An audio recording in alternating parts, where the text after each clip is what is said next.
actually never bought an iPhone before. I started getting smartphones after college. So the first thing I bought when I graduated from college and I got my first job back in like 2011 was a smartphone. Because when I was in college, all I could afford was a flip phone, a prepaid flip phone from like Track Phone or whatever. I don't even know if Track Phone still exists, but that's the kind of thing you would buy at Walmart in those plastic cages, and then you would basically, send them $10 every month to get some minutes. Back when people actually bought minutes. So I'm pretty excited for this. Since then, I've mostly used Samsung phones, so Galaxy 7, 6, Note 8, and yeah, the last thing I had was a Note 8, and before that was an S7, I believe. So I've been Samsung all along. I've had other Apple products, but never one of their phones. So I've had an iPad and a MacBook Pro, and a long time ago, an iPod Touch. Do they still make iPod Touches? I don't know. But I'm pretty excited. I waited to unbox this just for you guys because currently I have no phone at all because I just turned in my Note 8 because I bought it out of the lease from T-Mobile from Jump On Demand, so I could go to AT&T since my new company has a corporate discount with AT&T that actually applies to the unlimited plans, whereas it did not apply with T-Mobile. And also T-Mobile, with their new Jump On Demand system, because of how expensive the phones are and how they'll only finance up to about $700, it's basically not worth it anymore, because if you ever get a phone on Jump On Demand and then switch phones, you're going to lose a really big down payment, at least $300. So it doesn't make any sense to be on that program anymore. So enough with that. Let's get on to the unboxing. Unboxing knife. $10 on Amazon. It just makes it more interesting. I was thinking about getting... Oh, God. This is more difficult than I thought. Is there like a... Oh, there's a pull tab. Duh. Okay. Ooh. Keep that. That's what the people like. Ooh. Open this up. What does that say? Designed by Apple in California. Interesting. They changed that. I wonder why it doesn't say Cupertino anymore. Maybe it's not actually designed in Cupertino. What's in here? Hello. So same as the screen when you turn on the phone, I'm betting. Random things about the phone itself. On the start screen, the SIM tool. I don't think I need that. Apple stickers. Just a bunch of junk. This is the kind of thing you keep in here, so when you resell it, it seems more appealing to whoever you're selling it to. Okay, put that away. The phone itself. Ooh. Oh. How is this silver? This looks more black than silver. Okay, I guess it's silver, because there is no black. Oh, here we go. Oh, yeah. It goes around in front. Yes. It'll never be this clean ever again. Oh my God. Take a look at that. All glass and metal. There's just something about this that's a little bit sexier than the Note series. Maybe because they stuck with the more curved bezels and edges. And it already has fingerprints. I'm doomed. Alright. What do people hate the most? This dinky charger. So I'll probably be using the charger I have in my cars already, and then the charger that came with my iPad, since I think it's a little bit higher wattage. And I already have lightning cables because I bought them for my iPad. And then the ear pods. I'm not going to use these at all. Interesting to note that there is no longer an adapter. It's straight lightning. Not USB-C. You can tell, see, I never bought an iPhone before, so I rarely use lightning.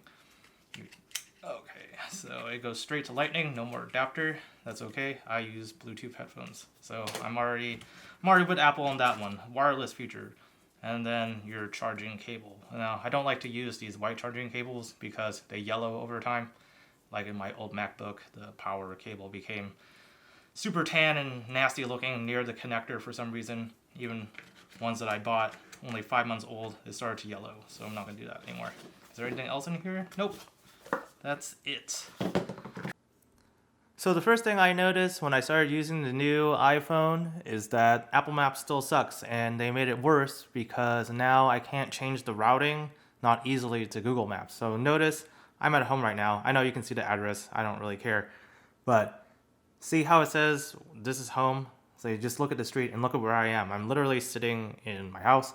My street where my house is doesn't even exist on Apple Maps. And that was fixed on Google Maps like months ago, like almost a year ago, I would say. So I'll go to Google Maps right now and notice where it is. I'm in Apple Maps is in like this kind of neighborhood to the south of 150th Street. I'll go to Google Maps. See, now the location marker is still in the same position, but now this whole 16th Avenue West like neighborhood exists where it should be, and my home is where it should be on the street.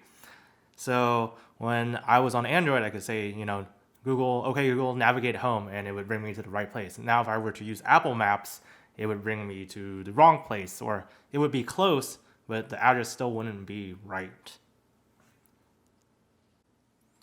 Second thing I noticed, the home screen does not have a landscape mode anymore. I think, which is weird because on your iPad, it does have a landscape mode. And I recently discovered on my Note 8 that you can enable landscape mode on your home screen.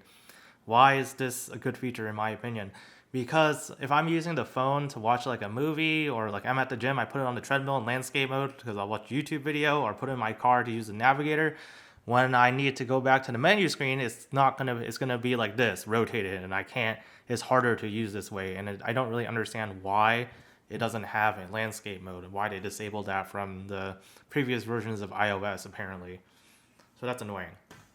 And then see here, boom, iPad, home screen, landscape mode. So they're definitely capable of doing it. It's not like a feature that doesn't exist. Another thing I find annoying with this phone, and maybe it's because it's the size of the phone in this case. I have an average size hand. I don't have like MKBHD big hands. So maybe it's an issue just for me. But Face ID works fine. So you see, I barely looked at the phone right there because I'm actually behind the camera and it is now in this unlocked state. But with the Max, I can't get to the home screen with one hand. Even on the Note 8, I could do that because the fingerprint sensor was on the back here. So I could just press it like this, hold it like this, press it like this, and it would automatically go to the home screen. See, I'm unlocked, and I'll try to get there with one hand. Look, I can't get it. Like, I'm seriously trying. Like, and then I have to like kind of contort my hand all the way down to get there. It's really inconvenient because now you can see the phone is resting on my pinky for my thumb to reach the bottom enough to swipe up, and that goes for navigating on the phone too, because to do that you have to reach your thumb all the way down to do the quick app change, whereas if you do it from up above a little bit, you'll just get the home screen. So the other thing I noticed just in general usability of the iPhone compared to Android was during the setup, it's really easy. Like the iPhone somehow found out that I had an iPad. Even though the iPhone was only on 4G on the cellular network, while my iPad was only on Wi-Fi, but it found it, and then it was like, hey, bring your iPad close to your iPhone, and I'll just copy over all the security settings, the Wi-Fi settings, etc. So that was really easy. Granted, if you have Android and you have a Google account, it'll automatically pull all the Google account settings that can include your passwords, etc., things like that too.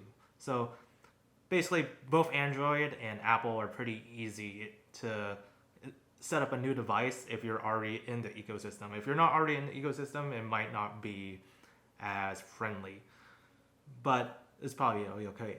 And then one last thing I noticed, and this is more of just a general thing, for older vehicles, like cars from 2008-ish to 2013-ish, back then, smartphones were very, very much dominated by the iPhone.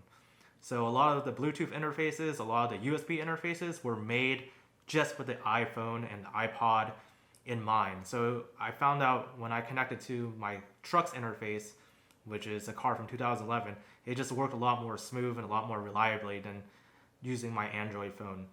And even with my Android phone, I went ahead and bought a separate a 3.5 millimeter Bluetooth receiver because it was so bad with the interface. So if you have an older car, know that your Apple device probably works better with it than Android. But if you have a newer one, it might not matter.